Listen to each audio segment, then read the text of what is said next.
Hello दोस्तों, कैसे हैं आप सब। उम्मीद है आप अच्छे होंगे। आज है 7 अक्टूबर 2024 दिन सोमवार और आज हम हर रोज की तरह फिर से हाजिर है बिहार के तमाम छोटी बड़ी खबरों के साथ। इससे पहले अभी तक आपने क्लीन न्यूज बिहार चैनल को सब्सक्राइब नहीं किया है तो सब्सक्राइब कर दीजिए ताकि बिहार में होने वाली तमाम छोटी बड़ी खबरों से अपडेट रहे और जानकारी से अवगत हो सके। तो चलिए बात करते हैं तमाम छोटी बड़ी खबरों पर नजर डालते हैं। बागमती के बाद लखनदेई नदी का कहर, मुजफ्फरपुर में बढ़ी बाढ़ पीड़ितों की मुश्किलें। मुजफ्फरपुर जिले के औराई प्रखंड के लोग बाढ़ की दोहरी मार झेल रहे हैं। जहां बागमती नदी का जलस्तर घटने से थोड़ी राहत मिली थी, अब लखनदेई नदी का कहर शुरू हो गया है। लखनदेई नदी का जलस्तर तेजी से बढ़ रहा है, जिससे इलाके के निचले हिस्से एक बार फिर से बाढ़ की चपेट में आ गए हैं। लोग अपने घरों को छोड़कर सुरक्षित स्थानों पर जाने को मजबूर हो रहे हैं, जबकि फसलें पूरी तरह से बर्बाद हो चुकी है।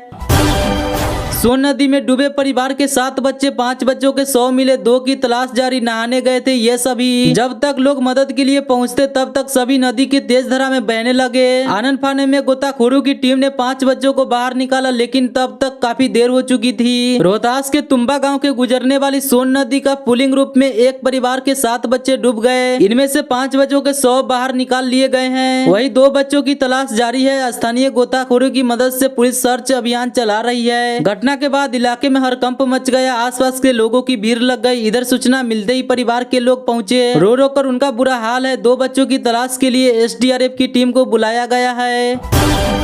दरभंगा में भूमि सर्वेक्षण के दौरान सरकारी जमीन का घोटाला, सीओ ने की जमाबंदी, डीएम ने उठाया सख्त कदम। डीएम ने बताया कि सरकारी जमीनों की अवैध रूप से रैयतों के नाम पर जमाबंदी किए जाने की कई शिकायतें मिली थी। इन मामलों में कई प्रखंडों के अंचलाधिकारियों से पूछताछ की गई है। दोषी अधिकारियों पर सख्त कार्रवाई की गई है। दरभंगा जिले के चल रहे भूमि सर्वेक्षण के दौरान एक बड़े घोटाले का खुलासा हुआ है, जहाँ सरकारी जमीन की रैयतों के नाम पर अवैध रूप से जमाबंदी कर दी गई है। अंचलाधिकारियों और राजस्व कर्मचारी की मिलीभगत से करोड़ों रुपए की सरकारी जमीन को गलत तरीके से रैयतों के नाम पर कर दिया गया। यह मामला तब सामने आया जब वर्तमान समय में जिले में भूमि सर्वेक्षण का काम चल रहा है। मुजफ्फरपुर में बाढ़ की विभीषिका देख महिलाओं ने आरती कर लगाई गुहार, कहा अब लौट जाइए गंगा मां। मुजफ्फरपुर जिले के 4 प्रखंड बाढ़ की चपेट में है। अब बागमती नदी का जलस्तर कम हो रहा है तो लखनदेई का कहर जारी है। लोग बाढ़ से तबाह हो चुके हैं और इस बीच प्रशासनिक व्यवस्था दूर दराज के लोगों तक मुश्किलें से पहुंच रही है। बाढ़ की विभीषिका के बीच सरकारी सहायता में कमी को लेकर बाढ़ से क्षति को देख अब ग्रामीण क्षेत्र की महिलाएं गंगा मैया से गुहार लगा रही है। वे कह रही है कि अब लौट जाइए माँ गंगा। मधेपुरा के 3 मजदूरों की गुरुग्राम में दम घुटने से मौत, आज 100 पहुंचेगा गांव, परिवार में मातम। मधेपुरा के 3 मजदूर एक एक करके वाटर टैंक में गए, लेकिन कोई भी बाहर नहीं निकला। पुलिस आने के बाद जब उन्हें बाहर निकाला गया तो साथी मजदूरों के होश उड़ गए, सभी का जान जा चुकी थी। हरियाणा के गुरुग्राम में एक दर्दनाक हादसे में मधेपुरा के 3 मजदूरों की हो गई। यह हादसा उस वक्त हुआ जब ये मजदूर एक निर्माणाधीन मकान के ग्राउंड फ्लोर पर बने वाटर टैंक की शटरिंग खोलने के लिए अंदर उतरे थे। उसी दौरान तीनों की दम घुटने से मौत हो गई। घटना के बाद तीनों मृतकों के गांव में मातम का माहौल है। मृतकों के घरों में 3 दिनों से चूल्हा तक नहीं जला है। सीने पर 111 कलश स्थापित कर मां दुर्गा की आराधना, भक्त ने कहा माता का दर्शन ही उद्देश्य है। प्रदेश में रहकर प्राइवेट काम करने वाले सुरेंद्र चौपाल के इस अद्भुत हट की चर्चा इलाकों में चारों तरफ हो रही है। लोग इस बात को सुनते ही इस पूजा में पंडाल में चले जाते हैं। दरभंगा में शारदीय नवरात्र के चौथे दिन मां कुष्मांडा की पूजा की जा रही है। नवरात्र में हट करने भक्तों में एक भक्त ऐसा जिसने अपने सीने पर 1-2 कलश नहीं कुल 111 कलश अपने सीने पर रखकर माता की आराधना में लीन हो गया है। इस माता के भक्त को देखने के लिए लोगों की भीड़ उमड़ रही है।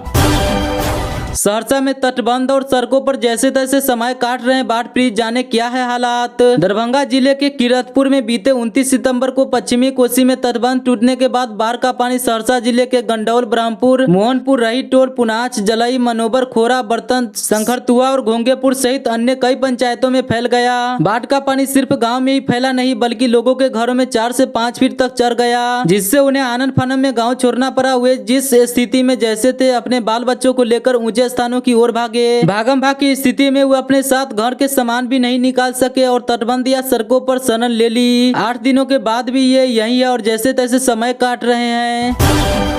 पूर्णिया सांसद ने क्षेत्र के बाढ़ पीड़ितों का हाल जाना, सूखा राशन बांटा और पैसों की मदद भी की। पूर्णिया जिले के 22 प्रखंड में बाढ़ से प्रभावित इलाकों में राहत काम जारी है। इस सिलसिले में सांसद राजेश रंजन उर्फ पप्पू यादव ने शनिवार को माला हरिनतोर पंचायत के माला गांव का निरीक्षण किया। साथ ही बाढ़ पीड़ित परिवारों को मुलाकात कर उनकी समस्याओं का जायजा लिया। इस दौरान सांसद ने प्रभावित परिवारों को तत्काल राहत के रूप में सूखा राशन और 50,000 रुपए नगद वितरित किए। सारण सांसद ने यूपी सरकार के मुख्य सचिव से की मुलाकात, रिंग बांध कोर्ट केस के जल्द निपटारे का मिला आश्वासन। सांसद राजीव प्रताप रूडी ने यूपी सरकार के मुख्य सचिव को बताया कि यूपी वाले हिस्से में रिंग बांध का काम पूरा न होने के कारण बाढ़ से सिताब दियारा जलमग्न हो गया है। इसे लेकर मुख्य सचिव ने कहा कि इस समस्या का शीघ्र ही निपटारा किया जाएगा।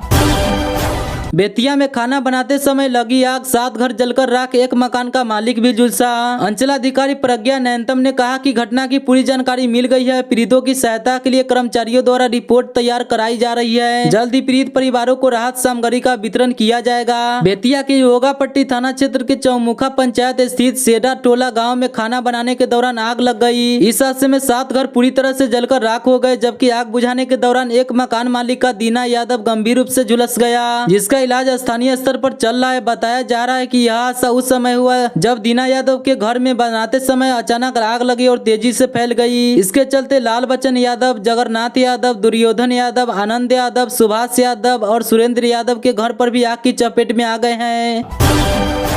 एशियन महिला हॉकी चैंपियंस ट्रॉफी के शुभंकर और लोगों का सीएम नीतीश ने किया अनावरण। इस तारीख से होगा आगाज। Women's hockey champions trophy Asian महिला हॉकी चैंपियंस ट्रॉफी 2024 का आयोजन 11 नवंबर से 20 नवंबर के बीच राजगीर खेल अकेडमी परिसर में किया जाएगा। इसमें से 3 थाईलैंड, मलेशिया, दक्षिण कोरिया और जापान समेत 6 देशों की टीम हिस्सा लेगी। बिहार में पहली बार एशिया महिला हॉकी चैंपियंस ट्रॉफी का आयोजन होने जा रहा है। इसके लिए डिजाइन किए गए शुभंकर एवं लोगों का अनावरण आज सीएम नीतीश ने कर दिया। एशियन महिला हॉकी चैंपियंस ट्रॉफी 2024 का आयोजन 11 नवंबर से 20 नवंबर के बीच राजगीर खेल अकेडमी परिसर में किया जाएगा। मुजफ्फरपुर के पूजा पंडाल बने आकर्षण का केंद्र दिखेगा। 4 धाम से लेकर महिषासुर संहार का अद्भुत नजारा। दुर्गा पूजा के अवसर पर मुजफ्फरपुर में विभिन्न स्थानों पर बन रहे पूजा पंडालों ने पूरे शहर को अपनी ओर आकर्षित कर लिया है। इस साल शहर के विभिन्न हिस्सों में अद्वितीय पंडाल सजाए जा रहे हैं, जिनमें बंगाल और उड़ीसा के कलाकार दिन रात मेहनत कर रहे हैं। अघोरिया बाजार चौक पर बनने वाले पंडाल में भक्तों को 4 धाम का दर्शन कराया जाएगा, जहाँ हर मोड़ पर एक धाम को दिखाया जाएगा। यह पंडाल भक्तों के लिए एक खास अनुभव साबित होगा।